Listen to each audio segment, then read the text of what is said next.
I always thought my life with Emily was a quiet masterpiece, painted in soft strokes of routine and trust.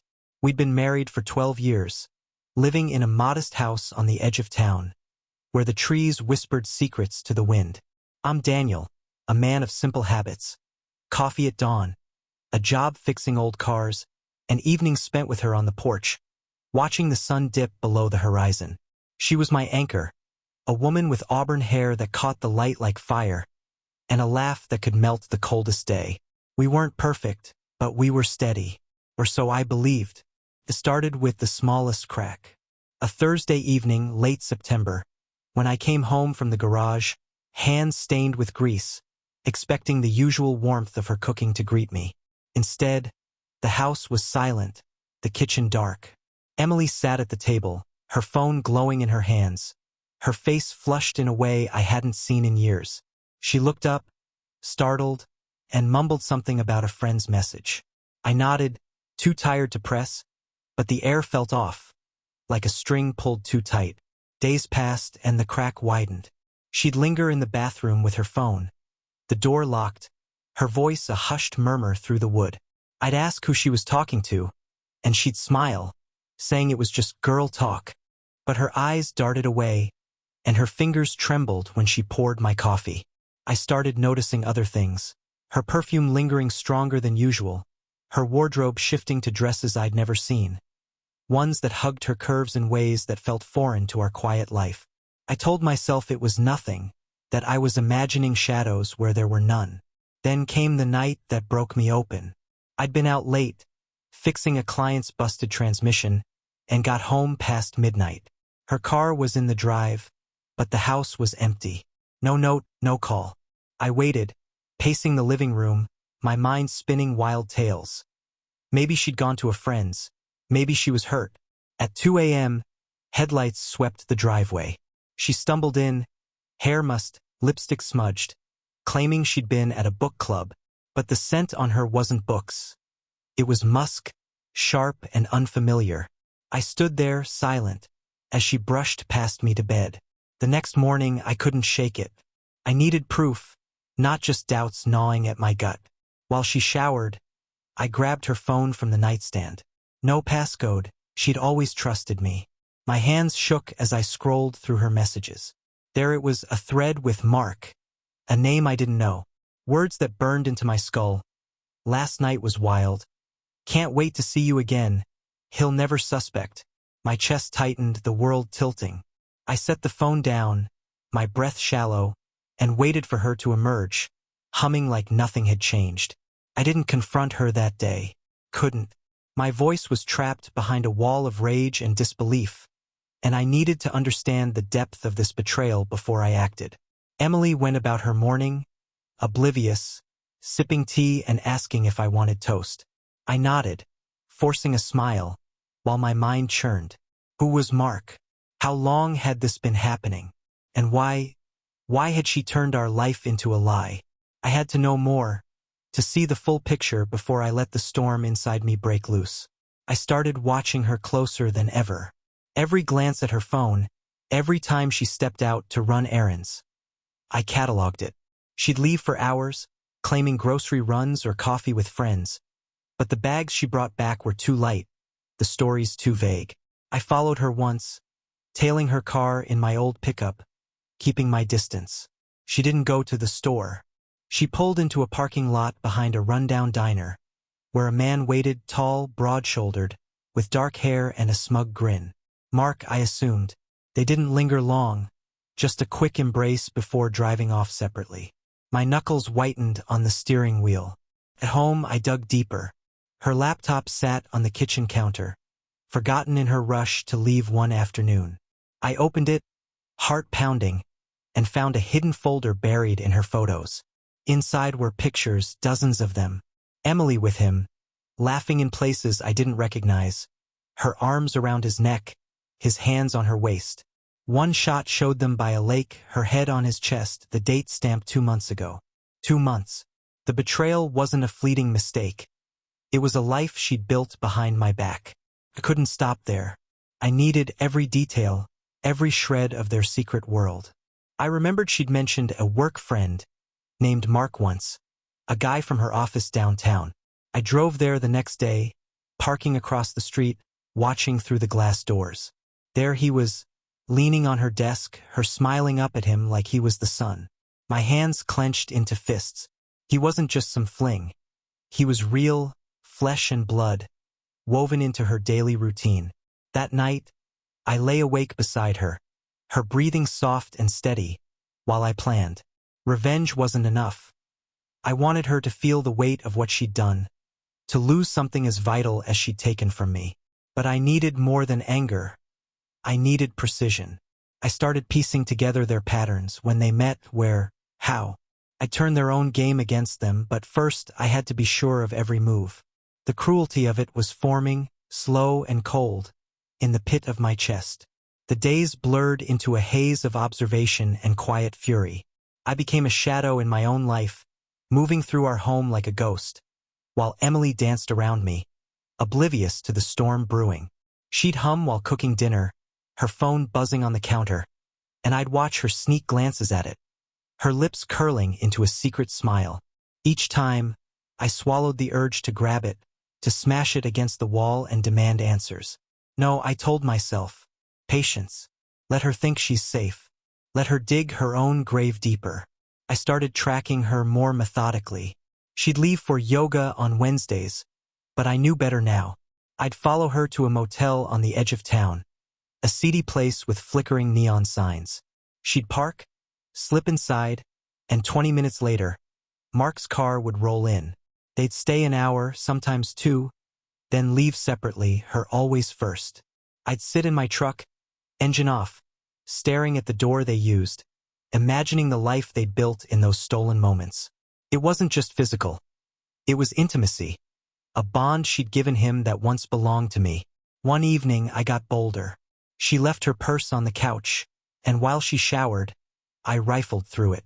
Tucked in a side pocket was a burner phone, cheap and black, the kind you buy to hide something. I powered it on, and the screen lit up with texts. Mark's name again. "Miss you already," one read. "Tomorrow at the usual," another. There were photos too, ones I couldn't unsee. Her in a dress I'd bought her, laughing with him in a dimly lit room. My stomach twisted, but I memorized the details, the dates, the times. I began to piece together who Mark was beyond her lover. A quick search online, using her mentions of his job, revealed him. Mark Delaney, 38, a mid-level manager at her company. Married, 2 kids, a house in the suburbs. His wife, Sarah, had a public profile filled with family photos, smiling kids, and posts about date nights with her amazing husband. The irony stung. He wasn't just ruining my life, he was betraying his own too. That gave me an idea, a seed of something vicious taking root. By the end of the week, I had a plan. It wasn't enough to expose them. I wanted them to unravel, to lose everything they'd clung to. I'd start with Mark, the weaker link. He thought he was untouchable, sneaking around with my wife, but he didn't know I'd seen his world now. I'd use it against him, turn his own lies into a noose. And Emily? She'd feel it too, but her reckoning would be slower, more personal. I wanted her to see it coming and be powerless to stop it. The first step was gathering ammunition. I couldn't just storm in with accusations. Emily would deny it and Mark would slink away, leaving me the fool. No, I needed evidence so ironclad it'd choke them both. I bought a small camera, the kind hunters use for trails, and hid it in our bedroom, angled at the dresser where she'd often stand texting. I tested it, watched the grainy footage of myself pacing, and felt a sick satisfaction knowing it'd soon capture her lies. I also rigged a tracker to her car, a cheap device from an electronics store, syncing it to my phone. Every move she made, I'd know. The camera paid off fast. 2 days later, she came home early, claiming a headache from work. I was at the garage, but the footage streamed to my laptop. There she was in our bedroom on that burner phone, giggling like a schoolgirl. "He's clueless," she said, her voice clear through the mic. "Tomorrow then? Same place." She twirled her hair, the way she used to with me, and my blood ran cold.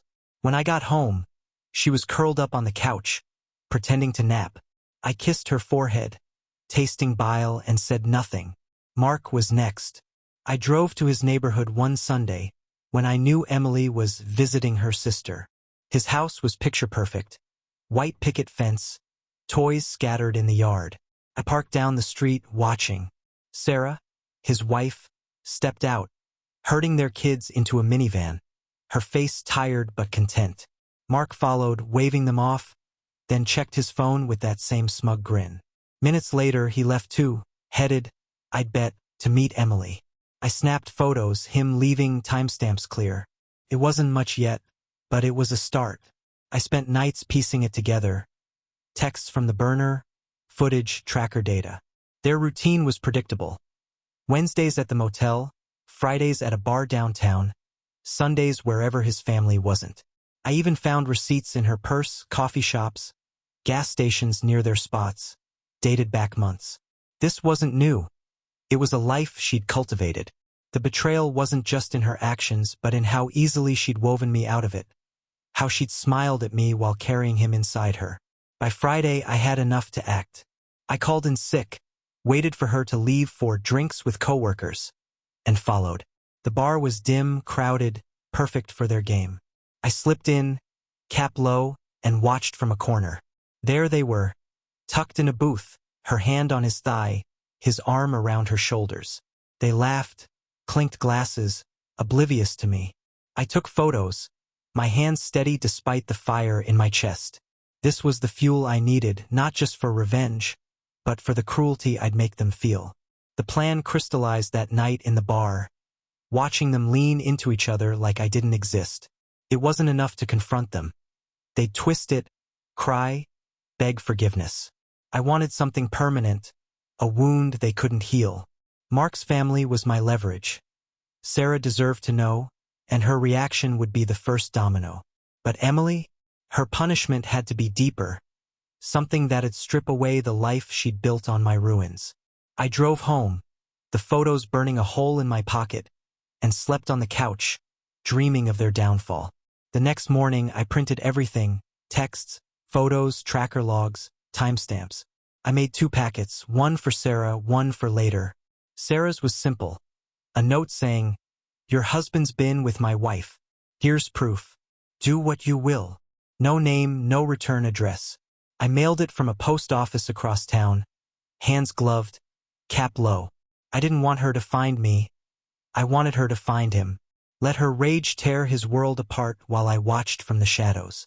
Emily noticed nothing. She came home that day, chirpy and bright, asking about my plans. I said I'd be working late, a lie to keep her off guard. She nodded, already texting, probably planning her next escape. I tracked her to the motel again, but this time I didn't just watch. I waited until Mark arrived, then slipped into the lot, planting a second tracker on his car. 2 birds, 1 stone. I'd know his moves too. The game was shifting, and I was the one holding the board. 2 days later, the first blow landed. I'd parked near Mark's house, just close enough to see. Sarah's minivan screeched into the drive, and she stormed out, kids in tow, a suitcase in hand. Mark followed, pleading, his face pale. She threw something at him, my packet, I guessed, and screamed words I couldn't hear but could feel. Neighbors peeked out, and his kids cried as she drove off. He stood there, broken, phone in hand, probably texting Emily. I smiled for the first time in weeks. Back home, Emily was restless. She paced, checked her phone constantly, muttering about drama at work. I played dumb, asking if she was okay. She brushed it off, but her eyes were wide, her calm cracking. She didn't know I'd lit the fuse, didn't know Mark's life was imploding because of me. I cooked dinner, poured her wine, and watched her squirm. The revenge was starting, but it was only the beginning. She'd feel it soon. Slow, sharp, and unrelenting. Emily's unease grew like a weed in the days after Sarah left Mark. She'd jump at every notification, her fingers twitching over her phone, her excuses thinning. "Work's a mess," she'd say, or "Mark's going through something." I'd nod, feigning concern, while inside I savored the chaos I'd unleashed. She didn't know I'd mailed that packet, didn't know I'd watched Mark's perfect life crack open, but I could see it eating at her. the uncertainty, the fear that her secret might not hold. I kept quiet, letting it fester, knowing the real blow was still coming. I tracked Mark's car next. The device pinged his location, a cheap apartment complex across town, far from his suburban dream. He'd moved out or been kicked out, and I pictured him alone, scrolling through memories of Emily on his phone. I drove by one night, spotting his car in the lot, lights on in a second-floor unit. I didn't need to see him. I knew he was reeling, and that was enough for now. His ruin was the foundation. Emily's would be the masterpiece. At home, I upped the pressure. I started leaving hints, nothing overt, just enough to rattle her. I'd ask about her yoga class, mentioning I'd driven by the studio and hadn't seen her car. Her face would flush, and she'd stammer about parking in the back. I'd drop Mark's name casually. Heard he's having a rough time at work. Huh? And watch her squirm, her lies piling up like dry leaves ready to burn. She thought she was still in control, but I was pulling the strings now. The camera in our bedroom kept rolling. One night, she slipped up big. She stood by the dresser, burner phone in hand, whispering furiously. "Sarah knows," she hissed. "What did you tell her? We need to be careful." Pause, then, "No, he doesn't suspect anything. He's too busy with his cars." My jaw clenched as I watched the footage later, her voice dripping with disdain for me. She thought I was blind, a fool she could play. That was her mistake. She'd underestimated the man she'd married. I decided to twist the knife. I printed a still from that video, her in our bedroom, phone pressed to her ear mid-lie, and slipped it into her purse when she wasn't looking. The next morning, she left for work, and I waited. My phone buzzed an hour later, her name on the screen. "Did you go through my stuff?" she asked, her voice tight. I played dumb, saying I just grabbed her keys from her bag. She hung up fast, but I could hear the panic. She'd found it, and now the seed of doubt was hers to carry. Let her wonder how much I knew. Emily came home that night quieter than usual, her eyes darting to me like I might lunge at any moment. She didn't mention the photo, didn't ask again, but the air between us thickened with unspoken questions. I kept my routine steady. Coffee, dinner, a nod to her chatter, while she unraveled. She barely ate, pushing food around her plate, her phone silent for once. I wondered if Mark had gone dark, if Sarah's exit had spooked him. Good. Let him hide. I'd find him when the time was right. I shifted focus to her world next. Her job was her shield, the place where she'd met him, where she'd built this lie. I called her office one afternoon, pretending to be a client, and asked for Mark Delaney. The receptionist hesitated, then said he'd taken personal leave. I smiled into the receiver. Sarah's storm had hit him hard. Then I asked for Emily, just to hear her voice falter when she picked up, realizing it was me. "Thought I'd surprise you for lunch," I said. She stammered an excuse and hung up. I didn't go, but I'd rattled her cage. That evening, I dug into her email. Her laptop password was still our anniversary date. A cruel irony. Buried in a folder labeled Receipts, I found messages she hadn't bothered to delete. Mark's words spilled out, "You're my escape. She doesn't understand me like you do. We'll figure this out." Her replies were worse. "He's so predictable. I need you more than him." My hands shook as I read, the betrayal carving deeper. She hadn't just strayed. She'd erased me from her heart long before I'd known. I printed those emails, added them to my growing stash. The packet for Sarah had been the opening shot. This was for something bigger. I started drafting a letter, not to Emily, not yet, but to her boss. Anonymous, of course. I'd claim an concerned coworker had seen her and Mark together, that it was affecting morale. I'd attach the photos, the emails, let the fallout spread. Her job was her pride, her stability. I'd take it from her, piece by piece, just as she'd taken my trust. By week's end, she cracked more. She came home late, hair disheveled, claiming a flat tire. I offered to check her car, knowing there'd be no damage, and she snapped, "I handled it." Her temper flared, a sign she was losing grip. I nodded, calm as ever, and watched her storm off. The tracker showed she'd been at that motel again. Mark must have crawled back. Fine. I'd used that too. The revenge was simmering, and I was ready to turn up the heat. The letter to her boss went out on Monday, dropped in a mailbox far from home. I'd kept it vague but damning. Photos of her and Mark at the bar. A few emails hinting at unprofessional conduct. I didn't care if they fired her outright or just whispered behind her back. Either way, her perfect little world would shrink. She'd always prided herself on her career, her independence. Let her feel it slip through her fingers. I tracked the package online, saw it delivered Tuesday. By Wednesday, she came home pale, slamming her bag down, muttering about office drama. I asked nothing, just watched. Mark, meanwhile, was crumbling. His car hadn't moved from that apartment lot in days, the tracker pinging the same spot. I drove by again, saw curtains drawn, trash piling up outside his door. Sarah's departure had gutted him, and Emily must have been his lifeline now.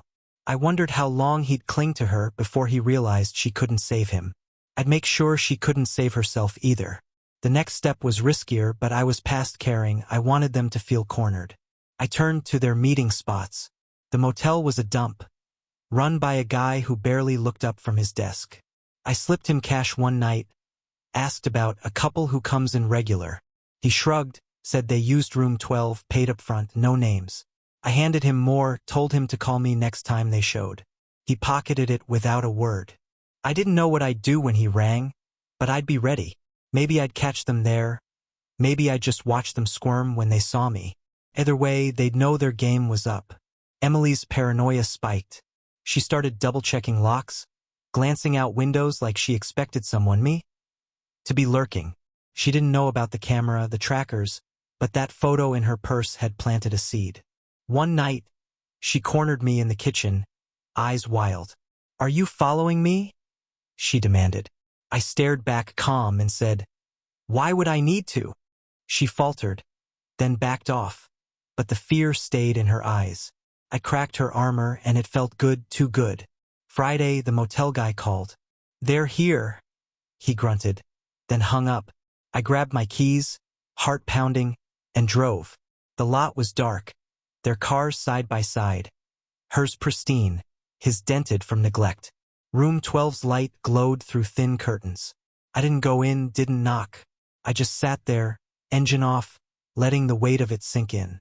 This was their sanctuary, their lie made real. I took photos, time-stamped, undeniable, and left. The revenge wasn't in confronting them yet.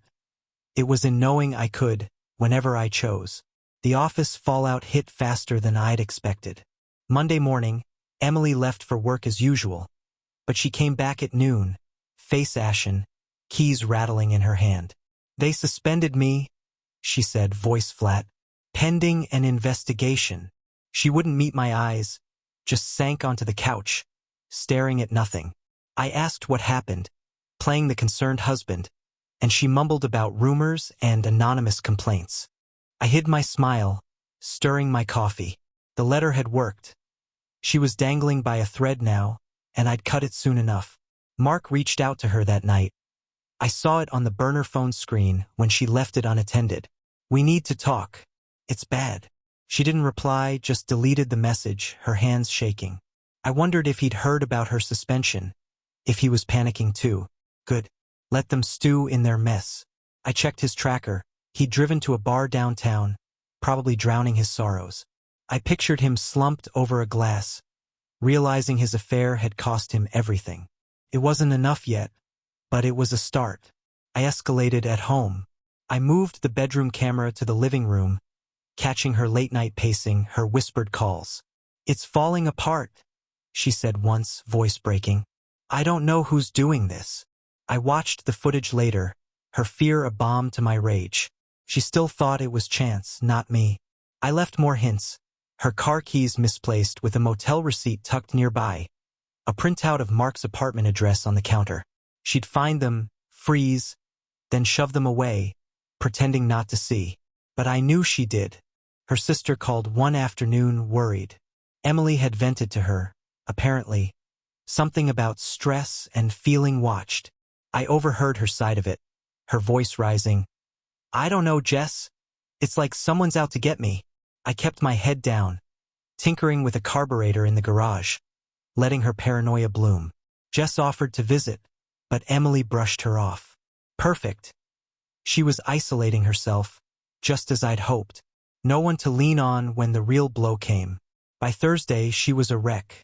She barely slept, dark circles under her eyes, her usual glow gone.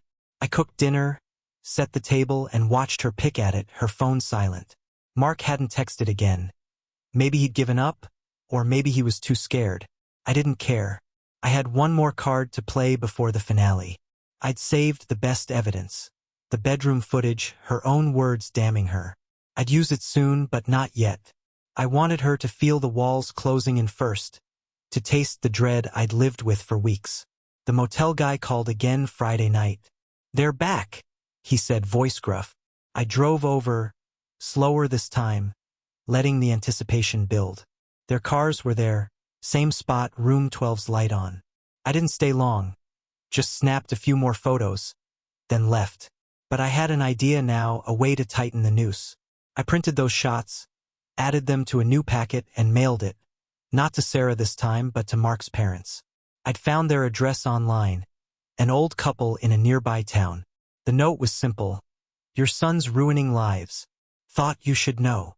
Let them see their golden boy for what he was." Emily's suspension dragged on.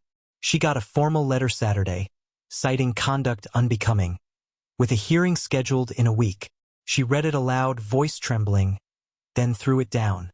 "This is insane," she said, looking at me like I might fix it. I shrugged, said it sounded rough, and went back to my coffee. She didn't suspect me, not fully, but the cracks were showing. She started packing a bag that night, muttering about needing space. I didn't stop her. Let her run to him. It'd only make this sweeter. Mark's tracker showed movement Sunday. He'd driven to that bar again, then to the motel, alone this time. I followed, curious. He stumbled out an hour later, disheveled, a bottle in hand. No Emily. Maybe she ditched him, or maybe she was still finding space. I didn't care. I snapped photos anyway, more fuel for the fire. His parents must have gotten my packet by now. I wondered if they'd called, if he was drinking to forget their shame. Good. Let it pile on. Back home, the house felt empty without her, but I didn't mind. I pulled out the bedroom footage, watched her confession again. "He's clueless," and burned it to a USB drive. I'd use it soon, but first I called her sister. "Emily's struggling," I said, voice steady. "She might need you." Jess agreed, concerned, promising to check in. I hung up, knowing Jess would find her with Mark eventually. The family fallout would be the next hit. Emily's perfect image, shattered. Monday morning, I sat in the garage, sipping coffee, planning the endgame. Emily hadn't come back, hadn't called. Fine by me. She'd walked right into my trap. Mark was a wreck, her job was dangling, and her family was closing in. I'd saved the cruelest part for last, something to twist the knife deep. The USB drive sat on my desk, a promise of her own words turned against her. I'd wait a little longer, let her think she'd escaped, then bring it all crashing down. Emily didn't come home Monday night either, and I didn't call. The tracker showed her car parked at Mark's apartment. Guess she'd made her choice. I pictured her there, curled up in his dingy new life, thinking she'd outrun the mess. She hadn't. Jess, her sister, texted me that afternoon. "Have you seen Em? She's not answering." I replied, calm as ever. She said she needed space. Maybe check with her work friends. I knew Jess would dig, and when she found Emily with Mark, the family domino would fall. I leaned back in my chair, savoring the quiet before the storm. Mark's parents must have gotten my packet by then. I checked his tracker Tuesday. His car had moved to their town, an hour away. He stayed there half the day, then drove back erratic, stopping at that bar again. I imagined the scene. His folks confronting him with those motel photos, their disappointment cutting deeper than Sarah's rage. He was unraveling, and Emily was tied to him now. Perfect. I didn't need to lift a finger. Their own choices were burying them. Wednesday, the motel guy called. "They're here again." I didn't go this time, I had enough photos. Instead, I mailed another batch, this time to Emily's parents. Her mom and dad were old school, proud of their good girl. The note was short. Your daughter's been living a lie. See for yourself. I included bar shots, motel pics, and a still from the bedroom footage, her laughing about me being clueless. I dropped it in the mail, hand steady, knowing it'd hit them like a brick. Let her explain that to the people who'd raised her. Jess called me Thursday, voice shaking. I found her, Dan. She's with some guy, Mark. What's going on? I played dumb, letting shock color my tone. What? Are you sure? Jess rambled. She'd gone to Mark's apartment, seen Emily's car, knocked, and gotten a flustered excuse about a friend in need. She didn't buy it.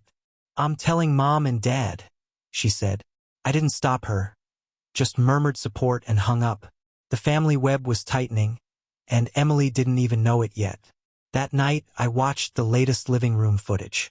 Emily had come home briefly while I was at the garage. Grabbed clothes, paced, muttered to herself. This is insane, she said, voice cracking. Who's doing this? She checked her phone, then left again.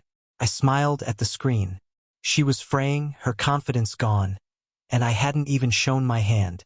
The USB drive with her confession sat ready. My ace, waiting for the perfect moment. I'd use it soon, but first, I'd let her family do some damage. Friday, Emily's parents got my packet. I tracked the delivery online. By evening, her phone must have blown up, because the tracker showed her racing from Mark's place to their house, an hour north. I pictured the scene. Her mom in tears, her dad red-faced, waving those photos, demanding answers. She'd lie, maybe, or cry and beg forgiveness, but it wouldn't matter. They'd see her for what she was now. I sipped my coffee, calm, as the garage radio hummed. Her perfect daughter mask was off, and I'd ripped it away without leaving my chair. Mark's car stayed put that day, parked at his apartment. I drove by, saw him through the window, slumped on a couch, staring at nothing. His parents' visit must have gutted him, and now Emily was too busy saving herself to prop him up. I wondered if he'd try to call her, if he'd realize she was slipping away. Didn't matter, he was collateral damage, a means to her end. I'd finish him off later, but for now, I let him stew in his ruin. Saturday, Jess showed up at my door, eyes red. She admitted it, she said, stepping inside. Mom and Dad are a mess. How long did you know? I shrugged, letting her fill in the blanks. Didn't want her suspecting I'd orchestrated this. Not long, I lied. Caught some signs. Didn't want to believe it. Jess hugged me, apologizing for her sister, promising support. I nodded, grateful she didn't dig deeper.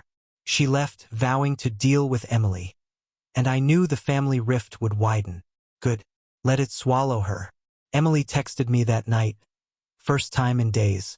We need to talk. I'm coming home tomorrow. Short, desperate. I didn't reply. Let her sweat it out. Wonder if I'd be there, what I'd say. I spent the evening prepping. Copied the USB drive. Printed more stills. Mapped out my final move. She thought she could salvage this, maybe spin a sob story. She didn't know I'd already burned her bridges. Family, job, lover. All crumbling because of me. Tomorrow, I'd face her, and she'd see the man she'd underestimated. Sunday morning, I waited. The tracker pinged. Her car left her parents' place. Headed back. I set the stage. Photos scattered on the kitchen table. The USB plugged into the TV. Paused on her confession. I didn't know if she'd deny it or beg, but I was ready either way. This wasn't about answers anymore. It was about making her feel the weight of her betrayal, every ounce of it, before I walked away. The revenge was almost complete, and it tasted cold, sharp, perfect. Emily walked in at noon, pale and drawn, her hair a mess. She froze when she saw the table. Photos of her and Mark, motel receipts, emails, all laid out like a crime scene. Her eyes flicked to me, wide with panic. Dan, what is this? She asked, voice trembling. I didn't answer, just pressed play on the TV remote. Her voice filled the room. He's clueless. He'll never suspect. She gasped, hands flying to her mouth. as the footage looped her laughing about me. I leaned back, watching her world collapse in real time. She tried to speak, words tumbling out. "It's not what it looks. I didn't mean." I cut her off, voice low. "Don't. I've seen enough." She sank into a chair, staring at the evidence, then at me, like she could still fix this. "I was confused," she whispered. "Mark was just there." I laughed, a bitter sound, and pointed to the screen. "Confused for months? In our bed, calling me a fool." Her face crumpled, but I felt nothing. No pity, no regret. She'd earned this. I stood, towering over her. "Your parents know. Jess knows. Your boss knows. Mark's wife knows. Everyone sees you now." Her breath hitched, tears spilling, but I kept going. "You thought you could play me, build a life with him behind my back. Look where it got you." She sobbed, reaching for me, but I stepped back. "Don't touch me. You lost that right." I tossed her burner phone onto the table. It landed with a thud, screen cracked from when I dropped it earlier. She tried to pivot, voice shaking. "We can work through this, Dan. I'll end it with him, I swear." Too late, far too late. I pulled out a folder, slid it to her. Divorce papers, signed by me that morning at the garage, notarized by a buddy who'd asked no questions. "Sign them," I said, "or I send this." I tapped the USB. "To every friend you've got left, every coworker, every cousin at Thanksgiving. Your choice." Her hands shook as she opened it, realization sinking in. Before she could answer, the doorbell rang. Jess stormed in. I texted her to come. She saw the table, the TV still paused on Emily's face, and exploded. "You lied to me, to all of us." Emily shrank, pleading with her sister, but Jess wasn't having it. "Mom's disowning you. Dad can't even say your name."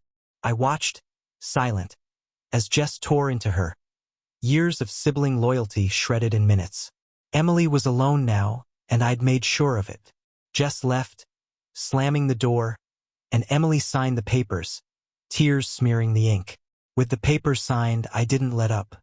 I wanted her to feel the aftermath, to live in the wreckage she'd helped me build. I packed her stuff, clothes, books, that dress I'd bought her she'd worn for him, and dumped it on Mark's doorstep that night. No note, just her things in trash bags, a message he'd understand. I drove by his place later, saw him outside, staring at the pile, head in his hands. Emily wasn't there. Maybe she'd gone to a friend's, maybe she was still reeling at home. Didn't matter. They were tethered now, and I'd make sure it choked them both. Monday, I sent the USB to her old office. Not her boss, but a coworker I knew gossiped like wildfire. By Tuesday, she'd called me voice hoarse. "They're passing it around, Dan. Everyone's seen it." I heard the shame, the panic, and said nothing. Just hung up. Let her colleagues whisper. Let her name turn to mud where she'd once shone. I'd taken her job, her family, her pride, now her reputation too. She'd have nowhere to hide. Mark got his own hit. I mailed copies of his emails, the ones gushing over Emily, to Sarah's lawyer with a note. "He's still at it. Thought you'd want this for custody." I didn't know if it'd stick, but it'd drag him through more mud, keep him fighting for scraps of his old life. His tracker showed him circling bars, his parents' place, nowhere steady. He was a ghost now, haunting his own mistakes, and I'd pushed him there. Emily's anchor was sinking, and I'd tied her to it. I sold the house next. Didn't tell her, just listed it, took the first offer, and moved to a rental across town. She showed up Wednesday, pounding on the door of an empty shell, a for sale sign in the yard. I watched from my truck, hidden down the street, as she sank to the porch, sobbing. That home was ours once, hers and mine, and now it was gone, like everything else she'd thrown away. I drove off, leaving her there, a stranger to the life we'd built. Thursday, I heard through Jess. Emily was crashing with a cousin, cut off from her parents, jobless, friendless. Mark had stopped calling her, too broken or too scared to face her. I'd stripped them bare, turned their secret into a spotlight that burned them both. I sat in my new place, a bare apartment with just a bed and a chair, and felt the weight lift. Not joy, something colder, sharper. satisfaction. The revenge was done, but I wasn't finished watching them fall. Weeks passed, and the echoes of my work rippled on. Emily's cousin kicked her out, Jess told me, grimly amused. She'd landed in a cheap motel, irony thick, working some dead-end gig at a diner. I drove by once, saw her through the window, hair limp, apron stained, serving coffee to truckers. No glow, no smile, just a shell of the woman who'd laughed at me. I didn't stop, didn't gloat. Seeing her like that, diminished, was enough. I'd taken her world and left her nothing to rebuild with. Mark fared worse. Sarah's lawyer used my tip. Custody hearing went ugly, and he lost the kids, visitation slashed to supervised scraps. His parents cut him off too, ashamed of the son they'd bragged about. Last I checked, he'd lost the apartment, crashing on a buddy's couch, drinking what little cash he scraped together. I mailed one last photo to him and Emily at the motel, timestamped, and signed just a reminder. Let it haunt him, a mirror to his ruin. The divorce finalized quietly. Emily didn't fight it, couldn't, with no money, no spine left. I kept the savings, the truck, everything I'd earned while she'd played her game. She got nothing but the bags I'd dumped at Mark's. Jess saw her once after, said she begged for forgiveness, but the family door was shut. She's a stranger now, Jess told me. I nodded, sipping beer, feeling the last thread snap. Emily was gone from my life, and I'd made sure she'd never climb back. I rebuilt slow. New place, new routines, coffee at dawn, garage work, nights alone but steady. Friends asked about her, and I'd shrug, say it was over, no details. They didn't need to know the lengths I'd gone, the cold precision of it. The revenge wasn't loud. No shouting matches, no public scenes. Just a quiet, cruel dismantling. I'd turned their betrayal into a cage they'd never escape, and I'd walked away free. Months later, I saw her one last time. A gas station, late, her pumping fuel into a beat-up sedan. She didn't notice me, head down, eyes hollow. Mark wasn't there. Maybe he'd vanished from her life too. I paid for my coffee, drove off, and didn't look back. The cruelty was complete. She'd betrayed me in a way I'd never imagined, and I'd repaid it with a life she'd never outrun. I slept sound that night, the past finally ash behind me.